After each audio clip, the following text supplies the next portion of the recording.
तो ओके बढ़िया, आज हम देखने जा रहे हैं डीमन स्लेयर के सीजन 4 के एपिसोड 5 को। तो जैसा कि हमने लास्ट एपिसोड में देखा था कि तांजीरो मुइचिरो की ट्रेनिंग को कंप्लीट करके अब पहुंच चुका है मित्सुरी के घर पर। तो यहाँ पर ट्रेनिंग गई भाड़ में। सबसे पहले मित्सुरी तांजीरो को पैनकेक खिलाती है, लेकिन तांजीरो को पैनकेक खाने का सही तरीका पता नहीं होता, इसीलिए मित्सुरी खुद अपने हाथों से तांजीरो को पैनकेक खिलाती है। और पैनकेक खाने के बाद तांजीरो बहुत ज्यादा खुश हो जाता है। मित्सुरी तांजीरो को कहती है, खाना खाने के बाद तुम इस कपड़े को पहन लेना। इसके बाद अगला सीन होता है जहाँ पर तांजीरो के साथ साथ बाकी डीमन स्लेयर्स भी होते हैं इस कपड़े में। यहाँ पर म्यूजिक चल रहा होता है जिसकी बीट्स पर यहाँ पर मित्सुरी ने फ्लेक्सिबिलिटी सिखा रही होती है। बाकी डीमन स्लेयर्स का पता नहीं, लेकिन तांजीरो को यहाँ पर काफी ज्यादा मजा आ रहा है। मित्सुरी इन सभी डीमन स्लेयर्स को बताती है कि तुम्हारे टेक्निक्स की शार्पनेस को बढ़ाने के लिए तुम्हारी फ्लेक्सिबिलिटी बहुत ज्यादा जरूरी है। जिसके बाद वो इन सभी को स्ट्रेचिंग करने के लिए कहती है। यहाँ पर एक डीमन स्लेयर तांजीरो के साथ गलत तरीके से ट्रेनिंग कर रहा होता है, इसीलिए मित्सुरी तांजीरो के पास जाती है और तांजीरो से कहती है, तुम जरा यहाँ से हटना, मैं सिखाती हूँ कि आखिर इसे करते कैसे हैं। ये डीमन स्लेयर मित्सुरी के यहाँ पर आते ही खुश हो जाता है। मित्सुरी यहाँ पर इस डीमन स्लेयर की टांगों को बहुत अच्छे से स्ट्रेच कर देती है और ये चीज यहाँ पर देखने में ही बहुत ज्यादा पेनफुल है, जिसे देखकर तांजीरो की भी फट जाती है। मित्सुरी तांजीरो से कहती है, तुम्हें भी सेम ऐसे ही करना है। अब अगली बारी होती है तांजीरो की, और तांजीरो के साथ भी सेम वही चीज होती है जो कि पहले वाले डीमन स्लेयर के साथ हुई थी। इस चीज से यहाँ पर तांजीरो बहुत जोर से चिल्लाता है। इस चीज के बाद यहाँ पर सीन शिफ्ट होता है सीधा ओवनाई की तरफ। यहाँ पर ओवनाई तांजीरो से कहता है,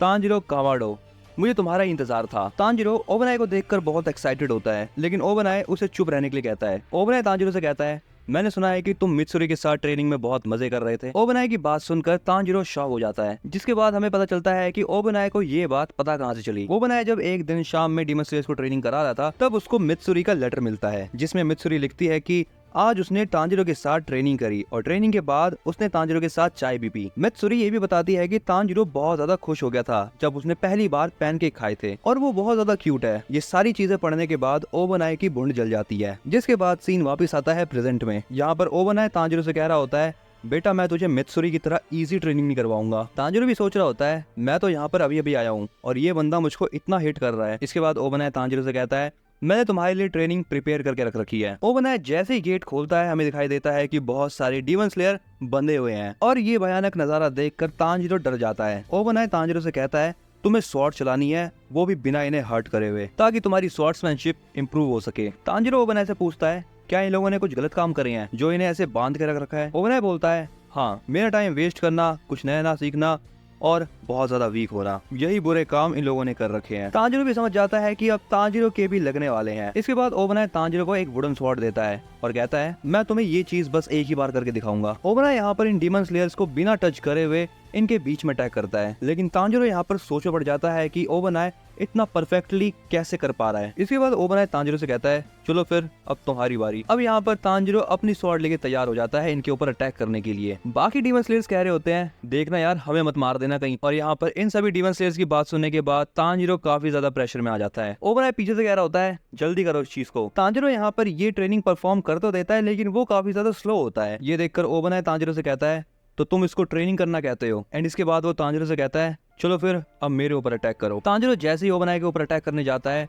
यहाँ पर वो बाकी डीमन स्लेयर से डिस्ट्रैक्ट हो जाता है, जिसका फायदा उठाते हुए यहाँ पर ओबनाई तांजीरो के ऊपर अटैक कर देता है, क्योंकि तांजीरो यहाँ पर अटैक करने में बहुत ज्यादा हेजिटेट कर रहा है। लेकिन अब यहाँ पर तांजीरो फिर से अटैक करने के लिए तैयार हो जाता है, लेकिन इस बार तांजीरो फिर से ओबनाई के ऊपर अटैक नहीं कर पाता। उल्टा यहाँ पर ओबनाई ही तांजीरो के ऊपर अटैक कर देता है। तांजीरो यहाँ पर सोचता है कि अगर उसे ओबनाई से फाइट करनी है तो उसे अपने आसपास के डिस्ट्रैक्शन को भुलाना होगा। अब यहाँ पर ओबनाई तांजीरो को फिर से उसके ऊपर अटैक करने के लिए कहता है। तांजीरो सोच रहा होता है कि भले ही ये लकड़ी की तलवार है, लेकिन चोट इससे भी लगती है और ओबनाई के अटैक इन्हीं के बीच में से आ रहे हैं, जिसे वो रोक भी नहीं पा रहा। फाइट के बीच में तांजीरो सोच रहा होता है कि ओबनाई के पास भी सेम वुडन स्वॉर्ड है, लेकिन वो उसको बेंड कैसे कर पा रहा है, क्योंकि ओबनाई के जो अटैक्स हैं वो गैप्स में से आराम से निकल पा रहे हैं, बिल्कुल एक सांप की तरह। लेकिन जब तांजीरो अटैक करने जाता है, तब उसे दूसरे डीमन स्लेयर्स की चिंता होती है, इसीलिए तांजीरो को समझ नहीं आ रहा कि आखिर करना क्या चाहिए। तभी यहाँ पर ओबनाई तांजीरो के ऊपर फिर से अटैक करते हुए कहता है, अबे ओ चमन, हिचकिचावत और अटैक कर। तांजीरो मनी मन सोचता है, मेरे अभी हाथ कांप रहे हैं। जैसे वो यहाँ पर स्वॉर्ड उठाता है, पीछे वाले डीमन स्लेयर को वो स्वॉर्ड गलती से लग जाती है। यहाँ पर शाम हो जाती है, लेकिन तांजीरो की ट्रेनिंग अभी भी चल रही होती है। तभी यहाँ पर एक डीमन स्लेयर तांजीरो से कहता है, एक हाशिए से ट्रेनिंग करने के बाद भी तुम कैसे ट्रेनिंग कर पा रहे हो? यहाँ पर अब किसी भी डीमन स्लेयर को हर्ट करने की कोई चिंता नहीं है, इसलिए तांजीरो भी आराम से अटैक कर पा रहा है। तांजीरो की इस ट्रेनिंग को देखकर बाकी डीमन स्लेयर्स भी मोटिवेट हो जाते हैं। इसके बाद अगला सीन एक हॉट बात का होता है। ये लोग यहाँ पर नहाने के लिए तो तैयार है, लेकिन इन्हें पता है कि अगर ये इस पानी में गए तो चोट पर दर्द होगा, लेकिन लास्ट में ये सारे एक साथ पानी के अंदर कूद जाते हैं और पानी के अंदर जाते ही इनको बहुत ज्यादा दर्द होता है, जिसके कारण ये चिल्ला उठते हैं। इसके बाद अगला सीन ट्रेनिंग के दूसरे दिन का होता है। यहाँ पर तांजिरो ओबनाई के साथ आज भी ट्रेनिंग कर रहा होता है, लेकिन वो काफी ज्यादा स्लो है, जिस पर ओबनाई उसे कहता है अगर तुम इतने स्लो हो तो ट्रेनिंग करने का कोई मतलब नहीं है। यहाँ पर तांजिरो जैसे ही उठता है, ओबनाई उसके ऊपर फिर से अटैक कर देता है। ट्रेनिंग खत्म होने के बाद तांजिरो फिर से हॉट बाथ लेता है, जिसके बाद हमें ट्रेनिंग का तीसरा दिन दिखाया जाता है। तीसरे दिन भी यहाँ पर तांजिरो स्लो होने की वजह से ओबनाई से बहुत मार खा रहा है और आज उसकी हालत कल से ज्यादा खराब है। इसके बाद अगला दिन डे 4 का होता है। आज के दिन भी तांजिरो काफी ज्यादा स्लो है, लेकिन वो आज भाग के अटैक करने की सोच रहा है। तांजिरो सोचता है कि उसे अगर ओबनाई के ऊपर अटैक करना है तो उसे बस ओबनाई के ऊपर ही फोकस करना होगा, क्योंकि अगर रियल फाइट में अगर तलवार किसी भी पेड़ या फिर पत्थर में अटक गई तो वो चीज स्वॉर्ड्समैन के लिए खराब हो सकती है। इसलिए अब यहाँ पर तांजिरो ऐसा सोचता है कि वो एक जंगल के अंदर है और बस उसके सामने ओबनाई है। अब यहाँ पर जैसे ही ओबनाई तांजिरो के ऊपर अटैक करता है, तांजिरो उसके अटैक्स को रोक पाता है। ओबनाई लगातार तांजिरो के ऊपर एक के बाद एक अटैक कर रहा होता है, लेकिन तांजिरो भी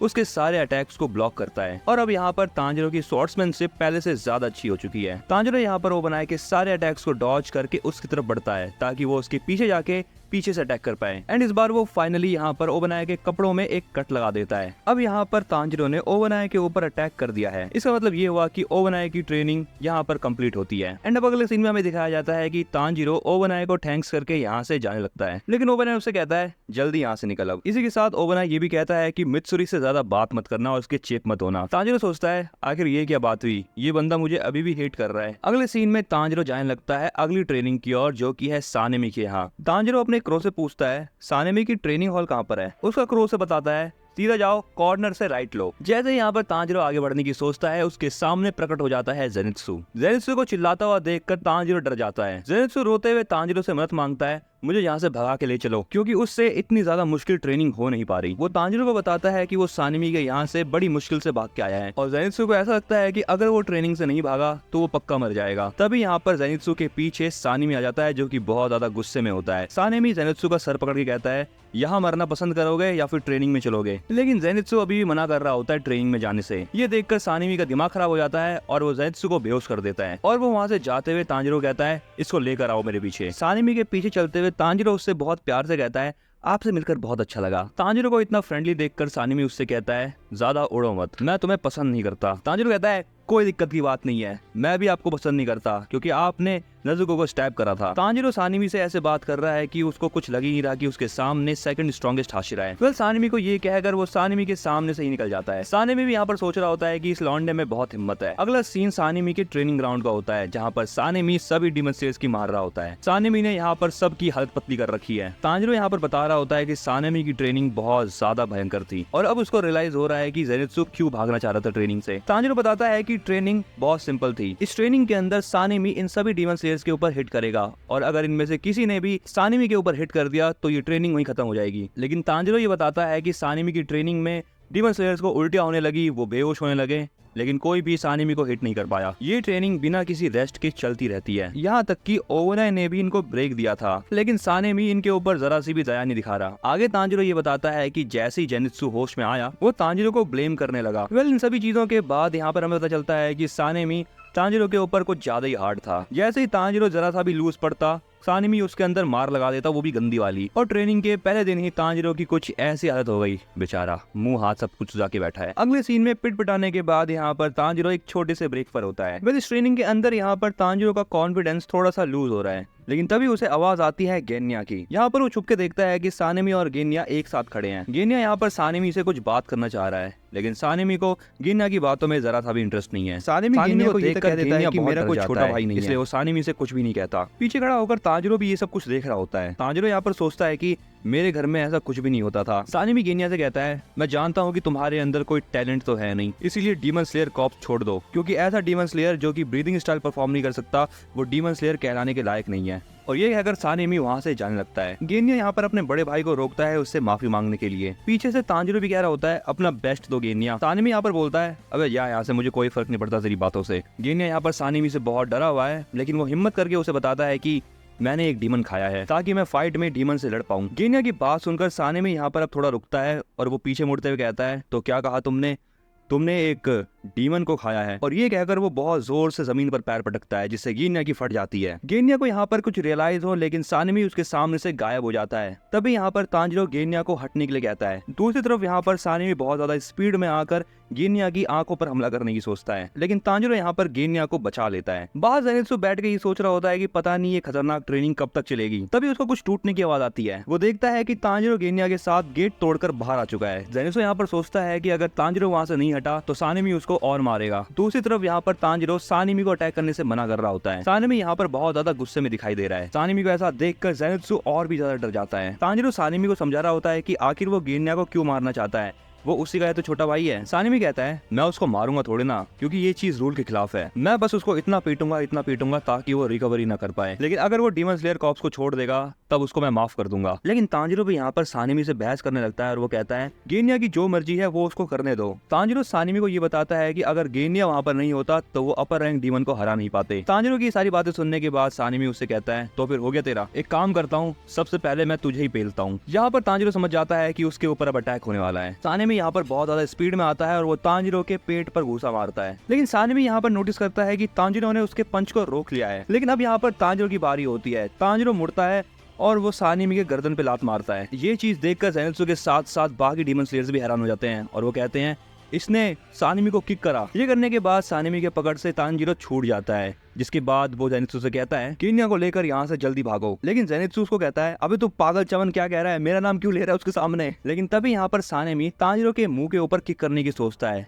लेकिन यहाँ पर तांजिरो उसके इस अटैक को डॉज कर लेता है। लेकिन फिर भी उसके मुंह पर एक कट लग जाता है। सानिमी तांजिरो से कहता है तो तुझ में तो बहुत दम है लौंडे। दूसरी तरफ यहाँ पर गेन्या सानिमी को तांजिरो के ऊपर अटैक करने से मना कर रहा होता है। लेकिन तभी जेनित्सु गेन्या को लेकर वहाँ से भागने लगता है। जेनित्सु यहाँ पर गेन्या के सामने उसकी बड़े भाई की बेइज्जती करने लगता है, जिस पर गेन्या उसके मुंह पर ही पंच करता है। दूसरी तरफ सानिमी तांजिरो को बहुत बुरा मार रहा होता है। इसके बाद तांजिरो बताता है कि इनकी फाइट यहाँ पर इतनी ज्यादा बढ़ जाती है कि बाकी डीमन स्लेयर्स को इनके बीच में आना पड़ता है। इनकी फाइट शाम तक चलती है। लड़ाई खत्म होने के बाद तांजिरो को हायर अथॉरिटीज से बहुत डांट भी पड़ती है और जो तांजिरो की सानिमी,